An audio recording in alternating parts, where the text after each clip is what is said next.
I don't know if it's just me, but I think the coolest device in Ableton Live is Granulator, and we don't talk enough about it. So we're used to samplers, right? Granulator is kind of like a sampler, but it works a little bit different. If we think about normal samplers, the way they work is that you load a sample and then you can play it back. You can do many things to the sample. You can pitch it up, pitch it down, chop it, you can speed it up, you can do many things to it. But the main principle remains there, which is playing back a sample. Granulator works a little bit different. Granulator divides a sample into hundreds of different tiny pieces, achieving a very different sound from the original audio file that you loaded into it.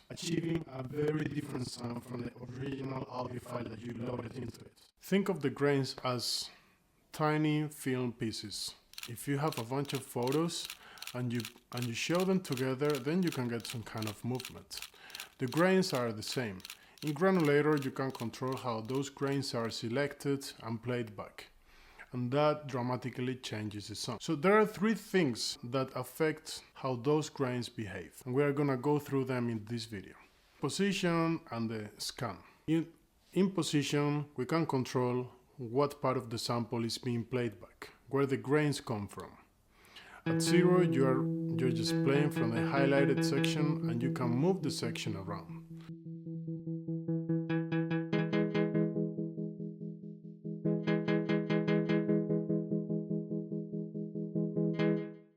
Scan is a little bit different. It sets movement through the file, how fast a playhead moves through the sample over time. At 0, it kind of stays locked to the position that you set, and if you turn it up, it starts drifting towards the end of the file.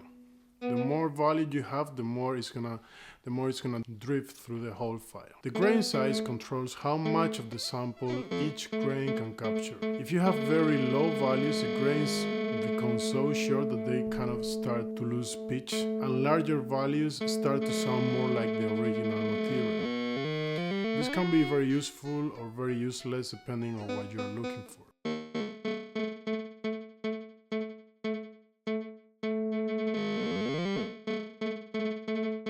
Then we also have the shape. The shape controls the envelope of each individual grain.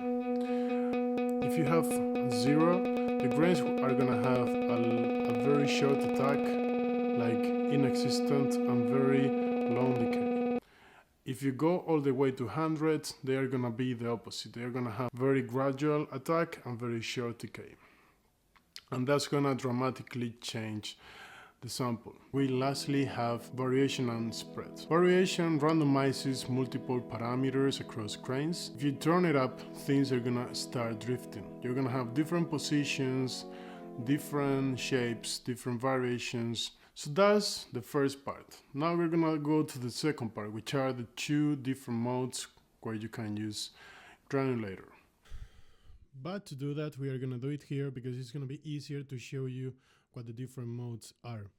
So I said there are 2 different modes, and that's because I mostly use 2 different modes, but there are actually 3 different modes. So if we come here, you can see classic, loop, and cloud.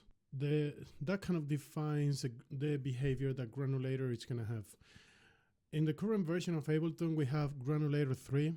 There was Granulator 2 and Granulator 1 before that. So what classic does is to behave sort of Granulator 2. So loop and classic are not that different. It's just an update in the way it works. But cloud is dramatically different. So let's go through it. When you select classic or you select loop, as we are gonna do now, let's go for loop. Granulator, it's gonna behave in the more classic Granulator approach. What that means is that it's gonna cycle through the sample pretty much like it does in all the videos that I've been showing you before, because I was using it in classic mode or in loop mode, I don't remember. So if you see, it cycles. I have this sample here, which is a drum break. So if you see, it's cycling through it. Of course, if you change the different parameters like scan, it's gonna sound different. But you'll see that if you, for the same amount of scan and the same position and everything, if I go into cloud mode, there's a lot more grains that are playing and they are more overlaid on top of each other.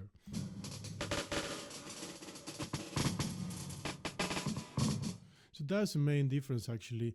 In cloud is a more ethereal sound. There are more grains and they are more overlaid and layered with each other. And that gives you a sound that is like a little bit more ethereal, and it can sound more like a pad. So for example, if we use the sample that we were using before, which is a guitar sample, and we go into the cloud mode, you see that it sounds better for a pad sound. We can change the grain size a little bit, we can change the scan, and it's going to sound like a lot more.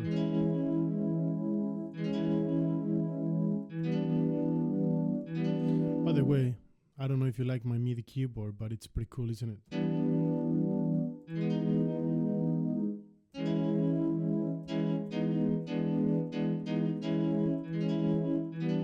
So if I play that same sound, but I play with a loop, it's gonna sound.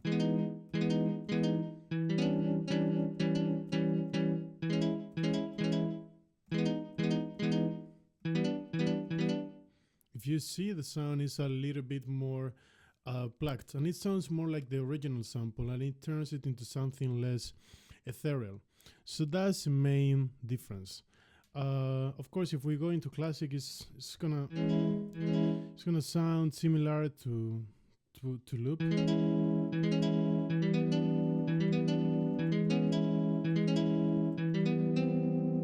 So that's the main difference. So I recommend that you use loop when you want, or sorry, you use cloud when you want a more ethereal pad-like sound. Then you have if you go to cloud, you can realize how the shape control is grayed out, and that's because you can't change it. The shape is always the same, which is 50, which I'm guessing, I'm not super sure, but I think that means that there is a little bit of attack, a little bit of decay, and in loop you can adjust that. So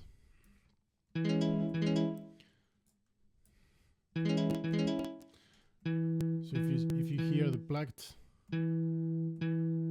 so yeah, that is the main difference. Okay, so now we're gonna move into the last part of the video, which is a modulation, and this is where I think Granulator really shines on, where you can get really crazy with it. So there are many modulation options within Granulator itself.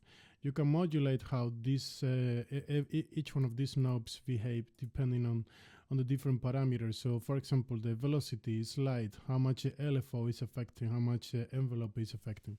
You have those LFOs and envelopes here, but that gives you a little bit of control, and it's not bad. But if you really want to take advantage of all the options in Granulator, I recommend that you use external modulators within Ableton.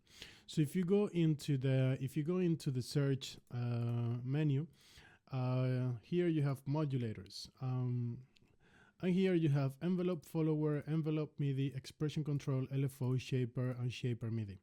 Each one of those is going to do something different, and I recommend that you do check out a video on that. I will probably make one in the future, but I recommend that you check out on a video because this is a whole thing. So if you're not familiar with these terms, let's just go for a LFO, which is probably the most common modulator. An LFO stands for low frequency oscillator, and as you see, this is an oscillator that is low frequency. You can change the frequency and you can turn it into something with a higher frequency, of course. But I mean, still is a low frequency. You can change many things within it, and the fun thing about it is that you can map this the value of this oscillator to anything in Granulator. So for example, you can map it to scan.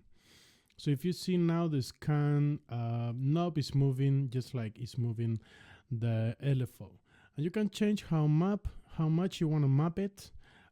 This is one type of modulation that is called mod. I think this is kind of new with Ableton 12, but if you want to just know from how much to how much you're mapping it, you can say I want to map it to 25% of the value to like 39. But if you want to do, let's say you want to have a central value and you want it to move 20% on and off from that, you can also do that.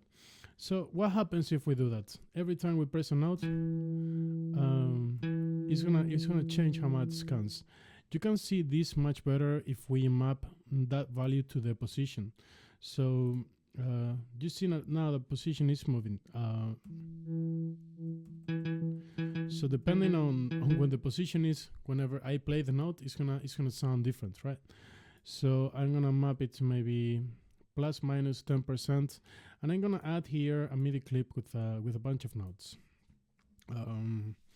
So let's say that I want to have I don't know, just central C. Let's have all of that. And now if we loop this, we can see the difference when it lands in different places. You can get crazy with this, by the way. You can map it to, let's say, the grain size, and you can have it with different modulation strategies.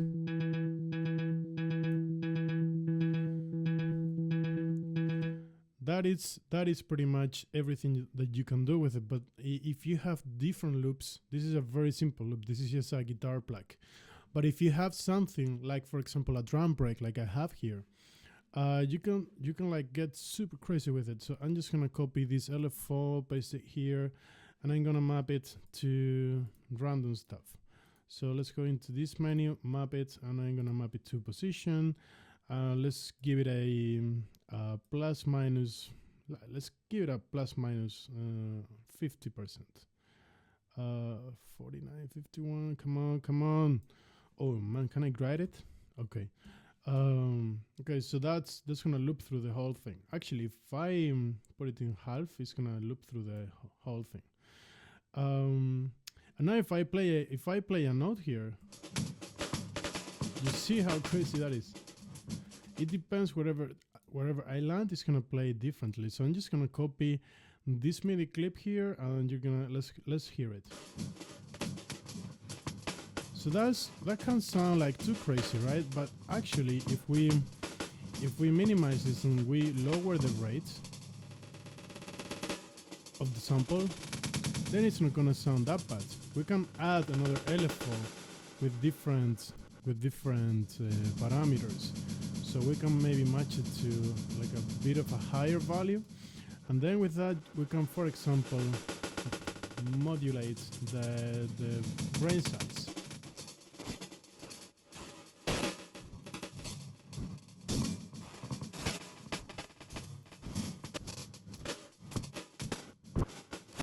So this is gonna give you so many interesting textures that you can use in your productions, and you can also use it for like the main path, main chords, main melody as a synthesizer. So this device pretty much can do everything, and I don't think we use it as much as we should. So if you don't already, please go and download it because it's free if you already have Ableton. And if you don't already, please subscribe to my channel and follow to not miss any other videos like this. Thank you very much for watching, and see you in the next one. Bye.